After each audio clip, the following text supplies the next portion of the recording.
Night. All the way from Australia, please give it up for Guy Barbara.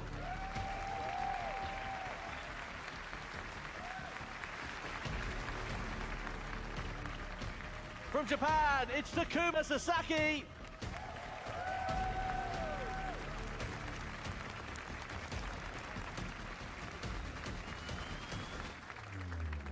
Next, welcome the fast Chilean Angel Inestrosa.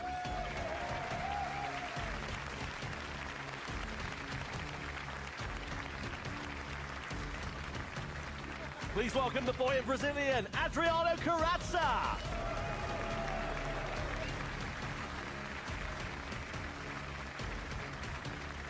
A newcomer for 2025, give it your all for the Canadian, Samuel Cardinal.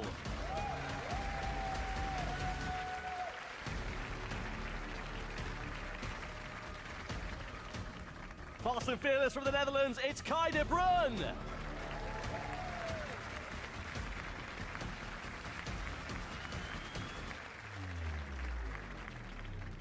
Part of the 2023 trio of champions from Spain, it's Pol Ura.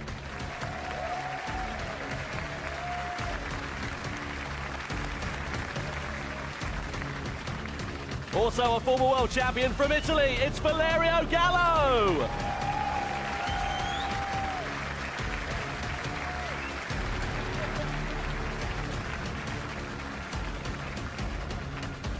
Next up from France, give it your all for Thomas Le Bousselet.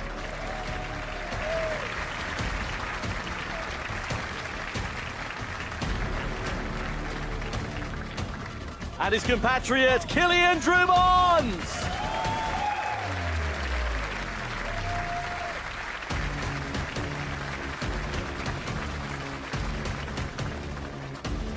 Also part of the Nations Cup Championship trio of 23, give it your all for Spain's Jose Serrano.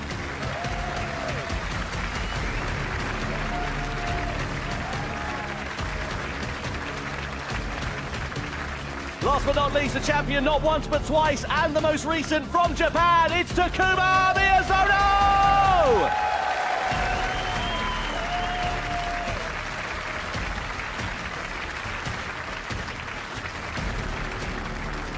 And now, ladies and gentlemen, we ask you to stand, if you're able, please, for the national anthem of our host nation here in the United Kingdom.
The Nations Cup is a battle of national pride. Unlike the Manufacturers' Cup, it is all about international glory and independent glory for our drivers. Really looking forward to this one. 12 of the very best competitors in the world of Gran Turismo are here tonight. 9 of whom qualified in the online qualifiers to be here. Jimmy, I can't wait for this one. Well, as you said, we have 12 of the best Gran Turismo drivers here in the world ready to put on a show for you guys. We've got Takuma Miyazono, who did so well in the Manufacturers' Cup that we just saw there as well. We have Jose Serrano, Kylian Drumont. All these guys incredibly quick, so looking forward to seeing how things pan out. Absolutely. Well, let's kick things off then, shall we, and talk to our most recent Nations Cup world champion. Takuma Miyazono is down on the floor with Jules. Hi, yes, we are down here and ready to kick things off. But before we get right into it, we thought we'd have a chat with one of our, I don't think oldest, but our longest serving drivers, with one of our fresh new ones. Yes, Samuel Cardinal, this is your first time. You've been waiting to hit 18 to come and compete because you've been really fast online. It's been a couple of years, really great to be here. Thanks for the invitation here. Definitely will try to kick it for the first one.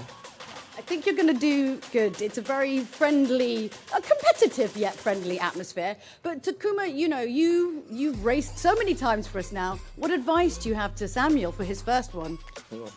もうレースは百戦錬磨ですけど、宮園さんから新人のサミュエルさんに何かアドバイスがありますか？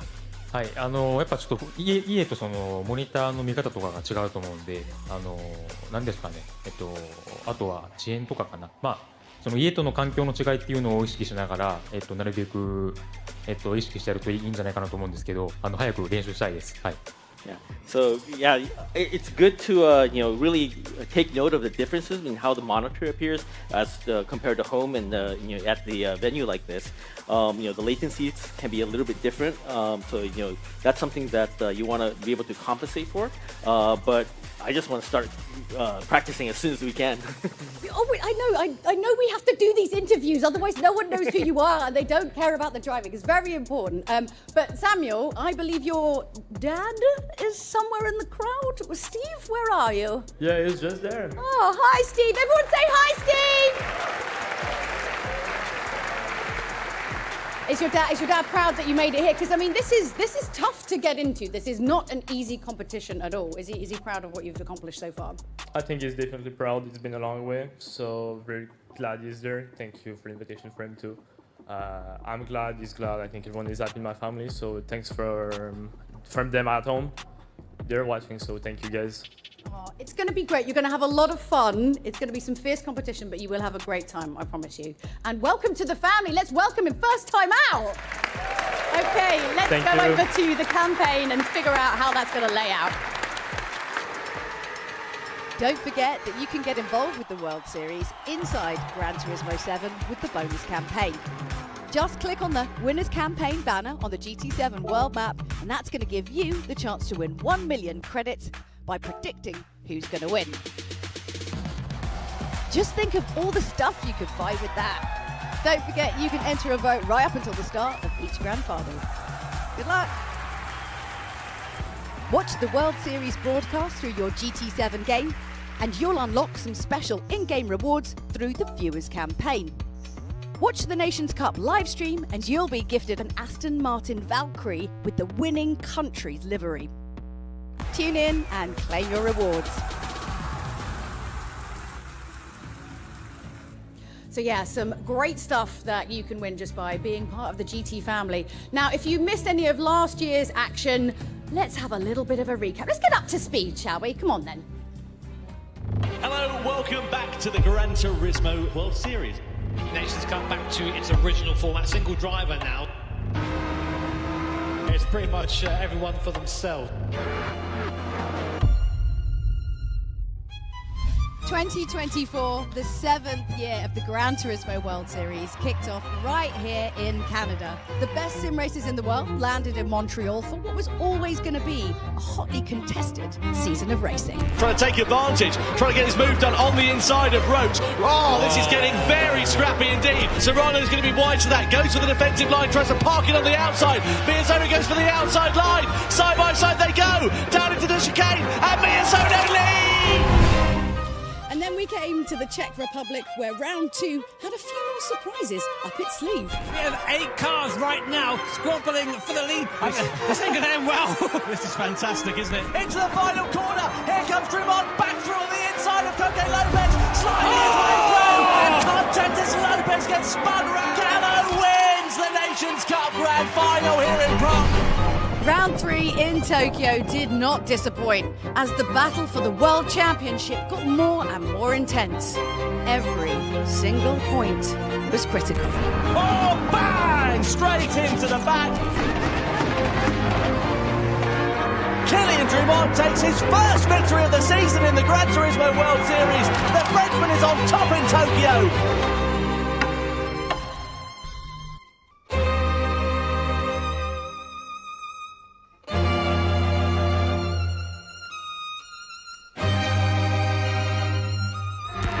Miyazono go for a move into the chicane. He's looking at it. Oh, he does! One more straight to go then to the final, the 2024 title in the Nations Cup. Miyazono pulls out the slipstream and slides his way past and strikes Drummond as well. Takuma Miyazono is from kali ini saya mengharapkan Miyazuno menang. Saya pilih Miyazuno untuk Nation Cup.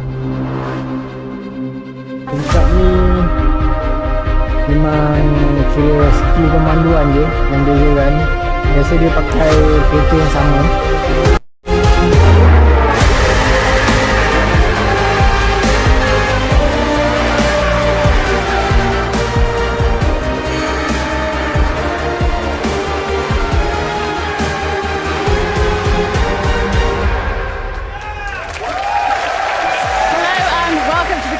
World Series Round 1 Nations Cup.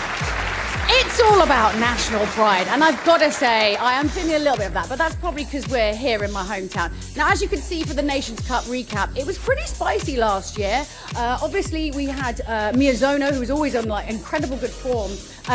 But, you know, Drummond was not so far behind. Like, he could almost taste it. And I think, like, what we're trying to see this year is whether he can kind of keep his cool under pressure and get that win that he's been aggressively chasing over the past few years. What do you think? Do you think he can do it?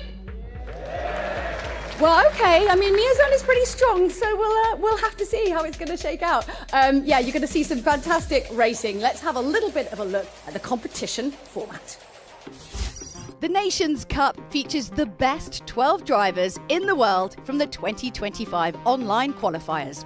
9 countries are participating in the Nations Cup World Series this season. Spain, France and Japan are the most represented countries with 2 drivers each. All of the drivers will get the chance to set a time over a one-lap attack to determine the grid for the sprint race. In the sprint, drivers will get behind the wheel of the Aston Martin Valkyrie, and how well they perform will determine their spot Malaysia pun ada masuk ke Nation Cup ni. All 12 drivers will battle it out in the grand final, with only the top 6 securing World Series points. On top of getting 6 points, first place gets a shiny trophy and is declared the winner of Round 1 in the Nations Cup World Series 2025. Well, that's the competition format, and here are the stops on the 2025 Gran Turismo World Series calendar. Of course, we're kicking off tonight here in London. In September, we go to Berlin for round 2, and then it's all the way over to the west coast of the United States of America as we head to Los Angeles at the beginning of November. And then the season is bookended by the World Finals in Fukuoka, the last weekend right before Christmas. Hugely excited to see what's going to happen, and look at these cars here this weekend. We're at the Television Centre, the former home of the BBC. Some amazing cars on display. JB, you in particular loved that Toyota. Yeah, we have this gorgeous Valkyrie here. I was like, nah, not interested. Show me the box in the background. Show me the Corolla. Awesome cars out front, including a very, very pretty RX-7 as well. Yeah, it was hugely exciting to see all of those cars, and just everyone fawning over them as well. The thing is, I was looking at that Valkyrie saying there's no way you can get that over a speed bump, but actually the nose does raise up. Apparently it looks like an off-roader or something. Yeah, I have no idea how I got there still. But, not the sort of car I'd like to take to Tesco. I'm just glad it wasn't me who had to drive it in. Absolutely. Well, anyway, let's have a look at the qualifying highlights from earlier on today. So it was a one-lap time attack at the Grand Valley Highway Speedway circuit, and in the Red Bull X 2019 cars, it is no mean feat. So one flying lap to set your best time. Initially, it was Ankala Stroza who had the advantage, the Chilean driver ahead of Guy Barbara and Takuma Sasaki, but then Androna Carazza came over and bettered them by a tenth of a second. Yeah, Carazza's always been good in these cars, but he didn't seem too happy with his time. But this is possibly why. Here comes Paul Ura, also someone very good in his X2019s, just about hips Carazza at the line. A 1:25.2, good enough for the time, a provisional pole, but no one seemed very happy, do they, Tommy? His provisional pole doesn't seem to care. No, it was all eyes on Jose Serrano. He was one of the last drivers to set a lap time in that session, and the Spaniard was on an absolute flyer. A tenth of a second was the advantage he picked up in the final sector, and he carried that all the way to the checkered flag to claim provisional pole position in the qualifying session. You can see what it meant for the young Spaniard. His compatriot there, Paul Ura, also giving him some kudos as well. We waited to see, though, what the reigning world champion Takuma Miyazono would be able to do. Would he be able to depose him at the end of that session? Well, it was a bit of a scruffy lap in the end from Takuma Miyazono. He lost time in the middle part of the lap, and he carried that all the way to the checkered flag. You can see 7th was the best that the reigning world champion could do going into the sprint race. So, yeah, not ideal at all there for Takuma. Yeah, but Serrano, of course, evidently very happy. Someone very quick last year in Nations Cup in 24, looking to do well here in 25. And here are the qualifying results as they are in full. The two Spaniards, Serrano and Itu saya ingat Mura, trial dia rupanya dia memang dah qualify. in third and fourth, respectively. Levutele Yang and zona nombor Stroza 7. fifth and sixth. Good qualifying from Hampir Stroza. betul. Middle of the grid there. Yeah, good qualifying also from Sam Cardinal down there in 12th place. I know he's last on the grid, but he's only a tenth of a second away from some very regular drivers in the GT World Series. Yeah, he won't like that, Tom. No, will of he? course he won't. But still, you know, I don't think that that's a bad result at all for him there. Let's have a look, though, at the sprint race, because it is all changed. No X2019s and no Grand Valley Highway to worry about in the sprint race. We now change over to the Aston Martin Valkyrie. And we're at the 24 Hours of Le Mans circuit, the Circuit de la Sarthe. 5 laps of this one. It's going to be a slipstream battle, surely. Yeah, pretty much. And there's no mandatory tyre change, so it is just a sprint race on this soft tyre. And as you say, Tom, it's slipstream central. We've got 3 or 4 massive straights around here, so car positioning is going to be very important, as is battery deployment. These cars have a manual battery you can use as well, so using that in the right spot is super important to making sure you get a good position around here. Well, the Aston Martin Valkyrie is the car the drivers will be competing in. Of course, we're in the United Kingdom. We've got to have an Aston Martin at some point, haven't we, really? The drivers have been able to get a good idea of what it looks like close up here in London with all the cars we've had on display. In terms of racing conditions, Dia though, I ada think it's dua gonna be race, a bit of a dua kali race. because, like I say, it couldn't be Sprint more race different dengan really grand from final. the X2019 in terms of power delivery, in terms of just the whole format of the car, really. Apa ni? Oh, Valkyrie. 1500 horsepower. Kita ni That nanti is a lot of power. dia I've akan got to bagi tell you free. that. I've been told that this car, with the battery help, can get up to nearly 400 kilometers an hour down the straight. So it's going to be a rapid lap around here regardless. Then add into that, trying to jostle the position with everyone around you. It's going to be hectic. It's going to be a fun one, this one. Yeah, absolutely is. Looking forward to seeing what's going to happen. A 5-lap sprint, and as you said, no worries about tyre changes. What this race will do is determine the grid order for the grand final. So, of course, you want to be, doing as good a job as you possibly can to get as high up the order as you possibly can. Drivers are getting their last bits of practice in ahead of this sprint race. So, what do you think is going to be going through the mind of the likes of Jose Serrano? He's starting at the front of the grid. Is that an advantage, though, going into this? That's the thing around here. We just spoke about slipstream. Being at the front is great for bragging rights for qualifying, but you're going to be the person punching the hole in the air for all the cars behind you. So probably not the best place to be, but there is no best place to be. I mean, to be honest, if you're kind of Bruin or Tazaki or Sam Cardinal, they're starting a bit further down the grid. Having this sort of toe actually is a bit of an advantage to be able to get in and maybe make up some places. Well, track limits have also been a big point of contention during qualifying as well. We were watching some drivers practicing at this circuit earlier on, and I think about half the grid had a half-second time penalty at one point or another. It's on the longest straight on the circuit where that penalty has to be served as well. So it can cost you, if it feels bunched up, 3 or 4 places. Yeah, exactly. I think that's part of the practice. You go and find out just where you can maybe take a bit more curve than usual, and then when you're going to get slapped for it with a penalty. Penalties are awarded automatically in game, so there's no judge of fact. It's either you get one or you don't. So that's something that can really affect the racing here today. Absolutely. Looking at some of the other drivers a bit further down the grid as well, former world champion Valerio Gallo, he's right behind Takuma Miyazono in 8th position, so he'll be hoping to make some forward progress from there. In terms of the lineup, is there anybody that you were surprised maybe could have done better in qualifying than they did? You know what? Someone who had a really good run of form in the last year was Guy Barbara. He was always qualifying top 3, top 4. He's right down the bottom here, qualifying in a P10 there, so a P9, sorry. So not a great qualifying session from him, but maybe we'll move forward. We know he's aggressive, we know he can do that, so keep an eye out for him. Well, the field spread was incredibly close, half a second separating 12 drivers. Dia saya vote untuk very, very tight indeed. And indeed, nation ni saya vote Miyazono. So, yeah, you couldn't really ask for much Tapi tadi qualify dia dah at the moment, just having that last little bit of preparation before we get into the race. Paret, Completely different from being at home. A huge crowd here behind cheering them on.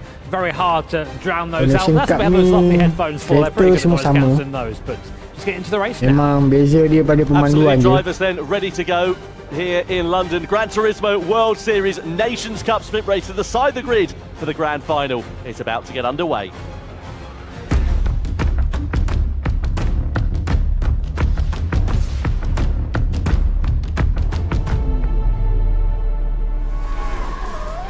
grid then is lined up. Jose Serrano starts this one on pole position. Paul Ura, his compatriot, alongside on the front row of the grid. Adriano Carrazza from Brazil heads row 2, and he has got Kylian Drumont, the Frenchman, on home soil at the circuit of the South Company. Thomas Laboutele heads row 3 in the Aston Martin, of course. And then it is Angel Enestrosa, 6th position on the grid. Takuma Miyazono, P7. He's the reigning world champion with Valerio Gallo for company. Completing the top 10 is Guy Barbara, the Australian, and just on the fringes of it is Takuma Sasaki, who will be hoping for better fortunes in the race. Kai de Bruyne lines up P11, the Dutchman, and then 12th position is the newcomer. Samuel Cardinal, the Canadian, is at the back of the field. So, soft tyres for the drivers, 5 laps and a rolling start here, Jimmy. Yes, not really much you can do in terms of strategy. It is just, it's all out sprint race, all about pace here. So, will we see the 2 Spanish drivers work together as we have in the past? Will we see Carrazza get into the mix, and will we see Miyazono move up? All remains to be seen, but 5 laps time we're going to have our grid for the grand final. Absolutely. How important is this for the grand final, Jimmy? Because the circuit we're going to be racing on, completely different in terms of characteristics. Yeah, I mean, here overtaking is fairly easy with a slipstream, but the Grand Valley circuit a bit later on, much tighter, much twistier, and getting by someone there is completely different. So getting that qualifying position here is going to be super, super important. Absolutely. Well, there is Guy Barbara. He's starting a bit further down the order than he would like. Let's see what forward progress he can make over the course of this one, as Jose Serrano leads the field to the timing line. Paul Ura follows him, and Adriano Carrazza, as we get the sprint race underway here. The Nations Cup Gran Turismo World Series in London is go, as Serrano leads them up towards the Dunlop curve, and as they head into the chicane, is anybody going to think about a move on the brakes? Well, the rolling start spreads the field out a little bit there, so there's no dive bomb moves, but Carrazza gets tagged there by Drumont into the first corner, just sends the Brazilian a little bit wide and might leave him under a bit of pressure in turn. What that has done is allowed Serrano and Ura a bit more of a gap at the sharp end, as it's all bottlenecked up behind. Yeah, this is exactly what the Spanish drivers wanted at this point. They wanted to have that gap straight away. Carrazza's given to Laboutele there in 4th place. Now we get into the first big 6-stream part of the circuit. These guys also have a battery to use too, so they're all into the battery right now, up to speed, 360 kph, 370, 380 like it's nothing. Over 400 kilometers now as we go side by side down to the first Mulsanne chicane here, 3 wide. Someone's got to break first, and Drumont goes on the inside of everyone up into 3rd place. But now there's carnage in the back. Carrazza's off everywhere. Carrazza's off. He's off in a big way as well, right down to the back of the field. Enestrosa also caught up in some strife there, as well as he dropped right down the order. So yeah, still going now as Drumont and Laboutele have found themselves already with a 2.5 second gap to the Spanish cars ahead. So really, this is a great start for Serrano and Ura, but a nightmare for the rest. They're already out of 16 range, and if they keep fighting like this, all they're going to do is let them go further and further away. But rolling in that one halfway down the straight, coming now down the slowest part of the corner, the Mulsanne corner, down the bottom here. Heavy braking zone, great place to overtake, but right now everyone seems to have, I think, got through okay. We've lost Carrazza, 18 seconds down. Nightmare start for him, Tom. Yeah, not ideal at all for the Brazilian driver. He always seems to be in bother, and I don't think that was particularly of his own making there, unfortunately. Meanwhile, further back you can see driver getting pretty close for company. Let's have a look and see what happens. So Drumont's going to send it through on the inside into this corner. He goes up ahead of Laboutele. Keep an eye out for Carrazza, 3rd in your picture. He biffs it into the back then of Laboutele, and then gets tagged by Enestrosa behind, who in turn gets hit by another driver there as well. I think Miyazono might have been the one that started that off. I mean, it's quite difficult, but the upshot of that is Kai de Bruyne has come up from 2nd to last. So Kai de Bruyne, the Dutch driver, with a fantastic start there. You can see the battery being used. You can see exactly what I thought. Both Spanish drivers have just tried to get away. They've drained that battery, and it's worked. The gap now up to 3.6 seconds from Paul Ura to Thomas Laboutele behind. But now, of course, they're going to be lacking that power for the next lap. So it might come back to bite them, but this is exactly what these guys want. Absolutely, the 2 Spaniards clearly working together at this point in the race. The problem is that they're involved in a bit of a stalemate, really. They're sort of driving this race with their shoelaces tied together, and eventually a civil war is going to unravel between the two if it carries on as it is as we head in towards the latter stages, because of course they'll want to finish ahead of one another to get pole position ahead of the grand final. I mean, ultimately it is Nations Cup, it's every man for themselves, and the competitors have spoken about this before the race, probably devised some kind of plan. And meanwhile, Laboutele leading Kylian Drumont 3rd and 4th. Behind them, Kai de Bruyne, great start from him. Sasaki as well, so up 4 places from his start. The big losers on that one Miyazono, Inestrosa and Karatsa. Disaster again for Miyazono, our reigning champion, down in 9th position currently. Yeah, Karatsa down in 12th position there as well. So let's have on the top of the Pops charts. We're going through them so quickly. Some drivers have made some big gains. Some have lost out quite significantly. We ride on board though with Paul Ura, who will be trying to deploy what he's got left of that battery. We saw the two Spaniards using that and leaning on it quite heavily over the course of that last lap to try and build out that buffer whilst they all squabbled behind. So it's the two Spaniards, Serrano and Ura, that lead Laboutelet and Drumont, and then they're all going to be lining astern and closing up against one another as they head down the Mulsanne straight. Indeed, third place has just changed hands there. Drumont now in front of Laboutelet. Yeah, so these guys now in third and fourth need to really work together, and they're going to catch this little pair at the front. Reminder, the finishing positions of this race sets a grid for the grand final. The grand final is being set on a stream given a 1 bye-bye penalty. really. Maybe for his part in what happened at the start there. Must be. Tapi selagi kita boleh dapat stream orang tu, that does mean though when we get to the penalty line, Serrano's gone deep there, and the second Mulsanne chicane. That's now Paul Ura right back onto the rear diffuser of Serrano's car, and just like that, the lead ties back up again. Yeah, so close quarters here between these two at the moment. So let's see whether Ura is going to think about finding his way through. If I were him, I'd just be sitting in his wheel tracks waiting for those mistakes to creep in and just trying to use the advantage of that slipstream. Saving his tyres. You can see Serrano again a bit wide through the right-hander there, and that's just going to be costing a bit of time. Look at the penalties that are being picked up here. Yeah, De Bruyne's got one. Laboutelet has got a 1-second penalty there as well. So Laboutelet, we know that's for the contact. De Bruyne, presumably, that must be for track limits. And these guys are just costing each other a chance at the win here, picking up these penalties, because they're going to have no one to work with going on the straight here. Here is Kai De Bruyne, left hand side of your screen, alongside Thomas Laboutelet. Now, they'll come out of Arnage, which is the slowest corner on the circuit, it's right-hander here, and then immediately be hit with a 1-second slowdown, where the brakes are applied automatically for 1 second. The car goes around, you can go through. Here it is. Here's the line. That's where sadness starts. So it's not just a second of slowing down, you have to then try and get back up to speed again. So just like that, Laboutelet and De Bruyne go back down to 7th and 8th position. Yeah, Laboutelet means dropping down those positions means that Drumont loses his ally, essentially, doesn't he, there really as well. So those two cannot work together. Meanwhile, we see Serrano still under pressure here from Ura. Satu dengan nombor 2 ni dah lari jauh sikit lah. These two, of course, they know how to work together as a team. They were part of the Spanish lineup that won the Nations Cup back in 2023. And let's see how they unravel here in this race. Through the forward chicane we go, across the timing line, all ready to begin lap number 3. They get on the loud pedal and on the battery. You can see the crowd here watching on in London. They're absolutely loving this one. Miyazono's picking up a penalty, and also Barbara there as well. So these must be track limits penalties, because we're not seeing anything coming up on our screen saying that there is an investigation underway for any kind of contact or incident or something along the lines of that. So we were talking about it prior to the start of this race, Jimmy, and indeed it's coming true here now as well. It's so easy to pick them up. Carden's got one as well now. So 3 drivers currently out there now with cut track penalties. And this is the thing, you're really trying to maximise everything around here. The level of this competition is just so high. So if you can just find that extra half a tenth somewhere on a curb, you're gonna take it. Yeah, all track limit penalties are being told there. So a real shame for those guys. So look at Takuma Sasaki. What about Valerio Gallo? Is he going to find his way through? Oh, hang on a minute. Here comes Ura as well, right on the back of Jose Serrano. Does he go? No, he doesn't. He backs right off going into the braking zone there. Doesn't need to go through, does he? I mean, like, if you're Paul Ura right now and you want to win this race, what we have to do is to stay behind Serrano, save your battery, and just ambush him on the last lap, and there'll be nothing that Serrano can do about it. Although, who's to say Serrano isn't saving battery too? But these guys, they don't want to. So there you go. We're seeing a change in position there. So Paul Ura now going up into the lead. That seems orchestrated to me. These guys definitely have a plan, don't they, Tom? They've got to. No doubt about it. De Bruyne, meanwhile, dropped down to 11th place. You were waxing lyrical about him on the opening lap there, Jimmy, and unfortunately he's now down in second, but last. I think he was involved in some contact with Guy Barbara, potentially, who sent it to the inside. Yeah, the door was always going to close there, unfortunately, and it sent De Bruyne round like a tabletop, unfortunately. Oh, and it sent Barbara into the wall there on the second phase of that Porsche curve. No, that's a big repair bill with Valkyrie, I'll tell you that.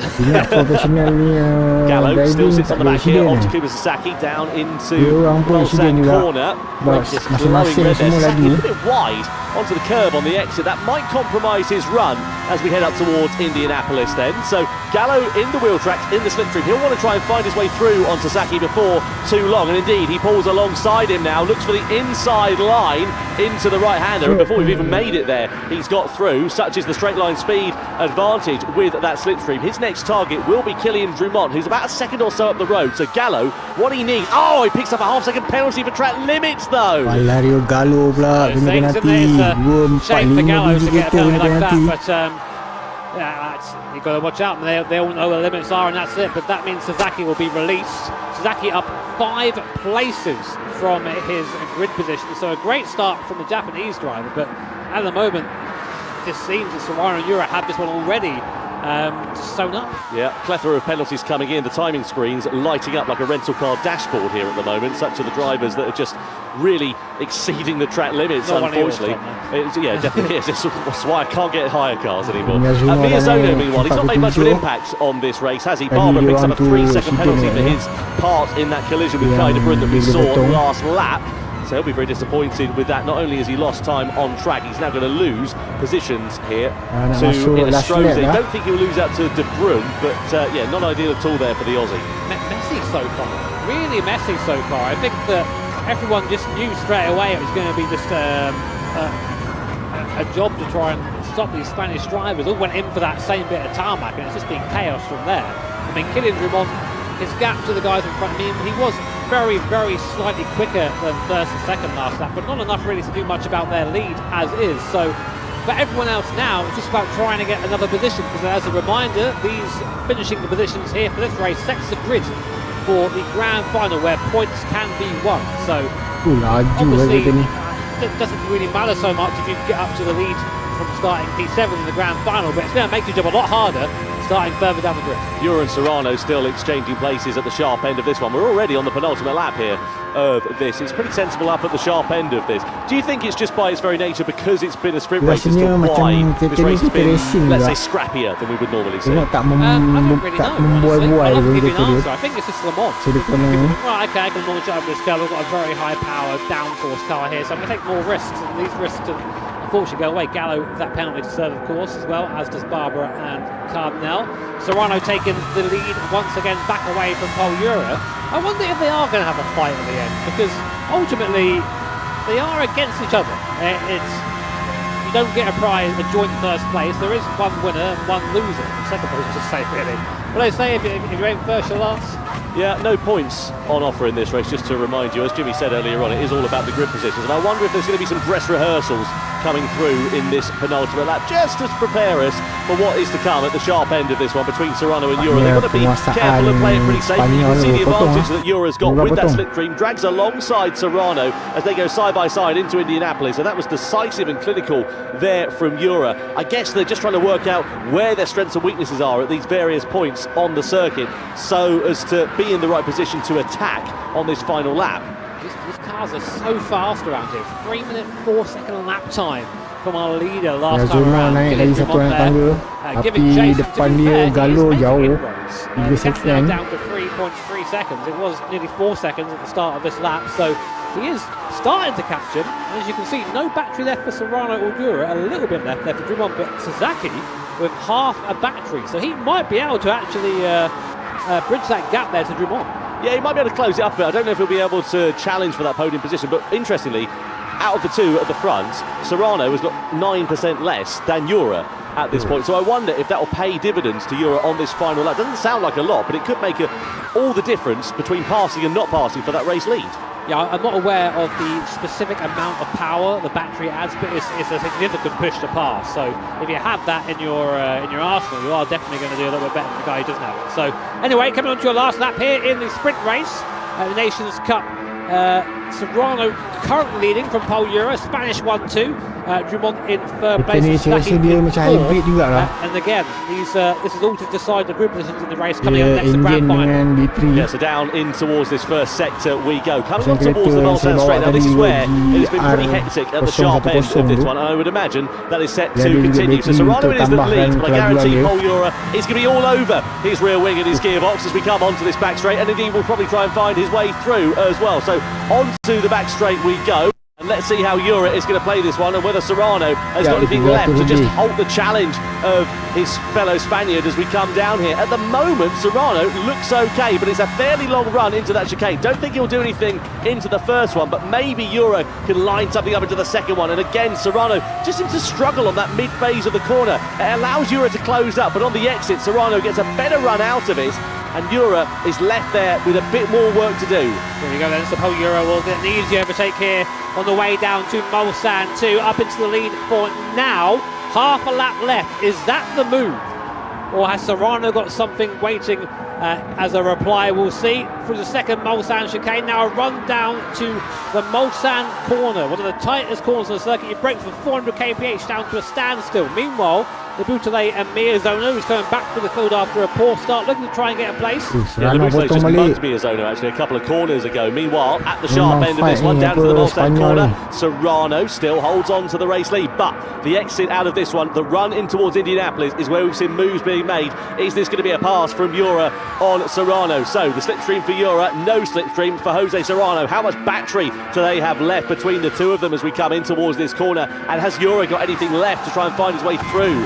They've got to be careful here because they can quite easily take each other out of contention here when they are in a comfy 1-2. So it's basically who wants first the most, I guess, and who's willing to give it up, because if they really are scrapping, there's a chance they can have each other off. We've seen it already up and down the field, but this really right here is going to be the last chance to overtake. And Serrano had a great exit there. Paul Jura really struggling for traction, but Jura is now on the battery and has the toe. The gap is coming down, but I don't think he's going to get there in time, Tom. Yeah, so coming down into this final sector then, Serrano versus Jura. This is for pole position. The grand final! A late lunge to the inside there for Jura against Serrano, but the door very firmly shut by the race leader. They skim the wall on the outside, and now just 2 sets of chicanes remaining, and Serrano with enough of an advantage, unless he runs it wide or Jura goes for a dive bomb to the inside, but I don't think Jura's going to be close enough. Serrano has got track position. He's got enough in his back pocket to just cruise his way through these final chicanes, and unless he fluffs his lines, which he doesn't do so,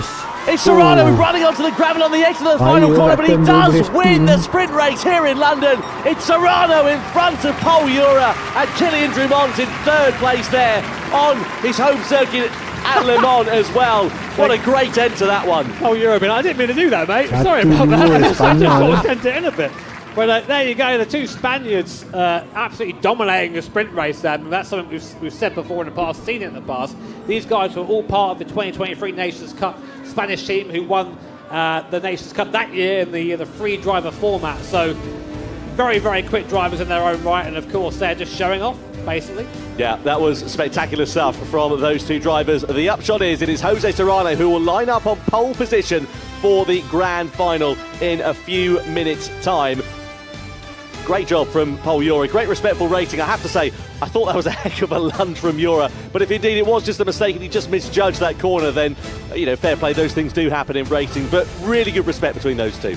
Yeah, nice to see you. You expect nothing less. I mean, Miyazono there, probably my I think disappointment. He didn't really come through there, did he? He had loads of problems and just didn't quite get the package together for the race. Here's a replay of a start. This is where basically the race was won for the Spanish guys. Carranza, Estroza, Miyazono, Kaiser Brun all getting together there with Carranza there being shoveled off and pretty much out of contention straight away. Yeah, absolutely right. This is a great battle that we saw between the two Spaniards. They worked together so nicely while they were all beating each other up behind. Unfortunately, Guy Barbara managed to career into the side of Kai de Bruyne.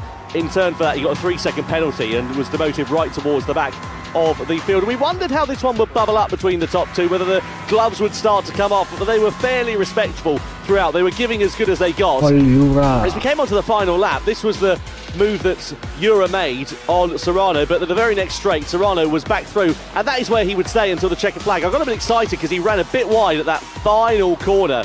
Eventually, though, he would go through to be crowned as the winner. Let's go down and catch up with our winner. Jose Serrano is with Jules.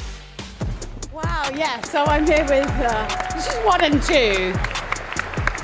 Jose Serrano and Paul Jura. What were you messing about with at the end for? I mean, for goodness sake, is it really, got us very worried.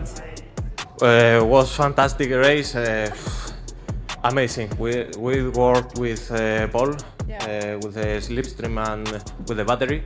So yeah, so happy with the battle as well. I mean, it was good, but it was a bit risky at the end. And you, what were you playing at? Nothing. I braked too late, so it wasn't on purpose. I was just trying to. I braked as always. He braked very early. I was scared, but in the end, nothing happened. So We just thought you were being like a bit ballsy. We're like, that's a bit just right towards the end. You could really mess things up. But I mean, okay, you're right at the front. But obviously, going into this, who are you, aside from each other, kind of who's going to be your biggest competition, you think, for the grand final? Killian for sure. Yeah? He's gunning for everyone. He's so fast. Oh, yes. Yeah? How about you, Paul? yeah, I think so. But not only him. There are many others. So no, I'm talking seriously. Like there are many others. Well, look, you did great. You're starting, obviously, from the best positions you can. Good luck in the grand final. Let's give them a round of applause. Didn't they do really, really well? Let's chuck it back up to Tom and Jimmy. Nice one. Cheers there, Jules. So, sprint race results then. Jose Serrano, Pol Ura are your top two. Dominant display from the Super Spaniards here tonight. Killian Drummond, though, third on the grid. He'll be pretty happy with that. Sasaki managed to elevate himself up from, 10th on the grid, up to 4th position at the checkered flag. Gallo moving his way up into 5th place. Laboutelet, he'll be disappointed given where he was running at the start of that one after the problems that he ran into. There'll be a few other drivers that have got a bit of work to do going into this grand final as well. Yeah, really interesting hearing both Serrano and Pol Ura being like, Killian, he'll come get us. Yeah. they both have big respect for Drummond and the pace he has. And I have to say again, Miyazono really putting in a performance that we don't often see from him. P7 is not really where we're used to seeing him. No, absolutely not. Let's see what's going to happen then as we head into the grand final. But before that, Fanatec have got something new coming along the way. Have a look at this. Feast your eyes on this. The latest CSL Elite Porsche Vision GT wheel from Fanatec. Fanatec have made this based off of the wheel from the Porsche Vision Gran Turismo concept car that you can drive in GT7. As you can imagine, it is an engineering marvel. It has a cast aluminium core built for serious force feedback, plus custom magnetic shifters that keep that stunning cutout spoke design. Jose Serrano, who drives for Porsche in the Manufacturers' Cup, tried it earlier and was pretty impressed. Well, hugely excited for that. Anyway, don't forget, the Gran Turismo World Series, we're not just here in London, we're going to Berlin, we're going to LA, we're going to Fukuoka. I cannot wait for this. It is going to be hugely exciting. Jimmy, what's the stop on the calendar that's a highlight for you? I don't know, really. I mean, this one, because there's 2 hours from my house. That's quite nice. I mean, obviously great to travel the world, but jet lag, she kicks hard, especially for LA, especially for Fukuoka. But very much looking forward to all these rounds and to be finishing again in Japan. I think it's the right place for these series to finish. Right before Christmas as well, we'll go and get a bucket of fried Bulan chicken. 9, bulan 11 over there, isn't dengan it? bulan 12. Yeah, looking forward to seeing what's going to happen here for the Nations Cup Grand Final. That'll be along the way in a few moments' time. So now we know the grid, Jimmy. Does that give us any indication as to what we can expect for that race, though? I don't know. I mean, like, the Grand Valley Circuit, it's a tricky track to pass. I mean, there are a couple of big stops here, but if you're further down the grid, I keep mentioning Miyazono because he's my sort of outlier here, but if you're him, you're going to have a really tough time carrying through that field. But of course, a bit different this race. Strategy's going to come into play as well, so it's not all over for those who didn't qualify in the top 3 or 4. Well, I was just about to say, for the likes of Adriano Carrazza, I mean, if he fell into a barrel of shoes, he'd have come out wearing socks after that one. He just seemed to have absolutely no luck at all. What? Let's have a look at the grand final race details, though. So we're back in the Red Bull X 2019. We're at the Grand Valley Highway 1 reverse circuit, so the same conditions that we did the earlier qualifying highlight in.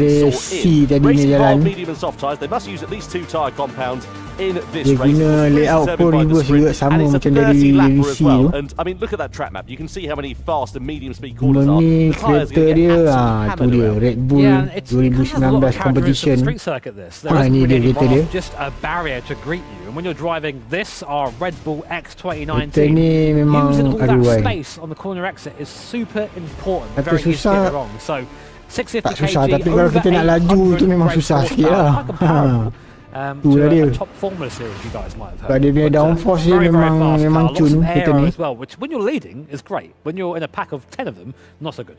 No, we know Ada these cars are setengah-setengah particularly corner heavy on tu tak fuel perlu as pun well, so kita keep an tekan eye out for, brake. drivers having to refuel Cuma over the kita course angkat of the minyak to be able je. to conserve it better. This is what we think in terms of the strategy now. We've had a look at these before and they've proven to be, I don't want to say inaccurate is the impolite word of putting it, but drivers seem to sort of have a look at that and say, yeah, do you know what, I can go for 10 laps on the soft tyres, it'll be fine. What do you think is going to happen, Jimmy, if you look into your crystal ball? Oh, yeah, Mystic Meg here. I don't know. It's a tough one because I think that we had such a long pit loss time, 21 seconds, plus the stop duration. That's a long time in the pit loss. Kurang-kurangnya nak pakai dua jenis tyre. So I think for me, the middle strat's the most attractive one. A bit longer than the mediums and have a faster softs at the end. I think as always, hard tyre here is lava. It's just so much slower than the rest of the tyres around here. So much so that even here, where it's most durable, in that strategy at the bottom, you still have it less than the medium. Work that one out. But the converse of that, you're doing one fewer stop. You lose, what, less Ini statistik yang dia bagi lah. Yang boleh digunakan. It's all going to work out one way or another, isn't it? Will anybody go for the hard tyre strategy? Don't forget about the winner campaign as well. In terms of what the vote looks like going into this race, well, despite not a particularly winner prediction pun memang semi-final, not semi-final, Miyazuno, saya pun Miyazuno juga. We still got the lion's share of the votes. Not by a little bit either. 65%. Paul Euro second and Drummond in third there. So, I mean, tapi first race dia dah buat high. He has that sort of level of support behind it. Finish nombor 7 je. Some pressure for Joaquim Miyazono, who's recently been expanding his racing to the real world too. I've actually shared a circuit with him at the Nürburgring. Guy is very fast indeed. So, yang 30 lap ni very quick and killing Drummond mungkin dia boleh buat sesuatu sebab dia pun strategi pun baik. 2019 cars. The field's just so strong this year, Tom. Yeah, there is a real depth of competition, and keep an eye out for some of the outliers right towards the back. Adriano Carrazza's got to make his way through. Guy Barbara has got to make some progress in this race. Sam Cardinal, we didn't see the best from him in that wise as well. So, yeah, it's all going to be exciting to see what happens. But before we get this race underway, let's go down on the floor and catch up with Jules. Well, yes, it is now time for the Nations Cup Grand Final. London, are you ready? Come on, you can do better than that. Are you ready? Okay, you better be ready at home because it starts now.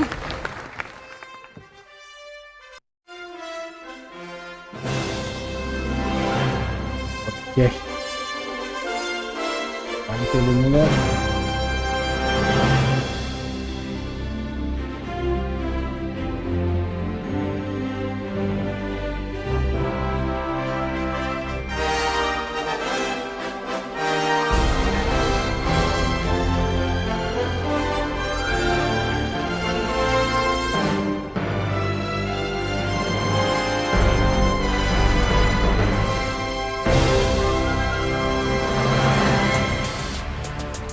Well, it all comes down to this then. The Nations Cup Grand Final is along the way in a few moments' time. Takuma Miyazono, last few moments to try and get himself ready and focused to go for this race. But here is how the grid will line up. Lots of action to come at the Grand Valley Highway Reverse Circuit in the Red Bull X 2019, and Jose Serrano has got a clean view down towards that first corner. His compatriot Paul Ura alongside him, brilliant they both were in that sprint race a few moments ago. Kylian Drummond heads row 2, and he has got Takuma Sasaki, who made his way up from 10th to 4th at the checkered flag. Gallo lines up P5 at the head of row 3, and alongside him is Thomas Leboutelet. Next up, Takuma Miyazono, the reigning world champion. Not been his day so far in the Nations Cup. Can he make forward progress from there with Angelina Stroza for company alongside? Guy Barbara just on the fringes of the top 10, and completing it is Kai de Bruyne, who we saw in the wars in the sprints. And also Adriano Carrazza, he'll be wanting to move forward from 11th position. And Sam Cardinal, we haven't really seen much from the new-coming Canadian here. And we do now see a look at the tyre strategies, Jimmy. Lots of drivers starting on the medium tyres, but a few on the hards as well. Yeah, I mean, I think you take a stab at it, right? If you're not really at the front of the field, maybe just bolt the hard on, get rid of it, and then hope for the best. I mean, we'll see how that strategy plays out, but this will also be the first time the other competitors can see what the other drivers are on as well, to get an idea of their strategy. But Serrano, Ura and Drummond opting for that medium compound tyre, so they'll be looking to get some space at the start, but the Boutelet is going to be the cork in the bottle for the midfield. They'll get by him as soon as possible. He's very slow at the start for that hard compound tyre. So a rolling start then for the drivers in this race. We'll spread the field out down towards that first corner, but crucially, who is going to be leading when the checkered flag falls here in the Nations Cup? We're about to find out. 30 laps of action to come for our drivers, and of course they must use 2 or more tyre compounds in this race. Very hard wearing of the Red Bull X2019s Waduh, on their yang tyres, but pakai the grand soft. final for the Nations Medium Cup hard in London is underway as Serrano leads the field towards the first corner with Paul Ura, Kylian Drumont, Sasaki Gallo all in tow behind. All of those top 5 drivers on the medium compound of tyre. Keep an eye out for Lemousley. He's sort of the cork in the bottle for the drivers behind because he's in 6th place on the slower, harder compound, and it really does bottleneck up between these first couple of corners. But a clean start at the sharp end of this race means that Serrano leads from Ura.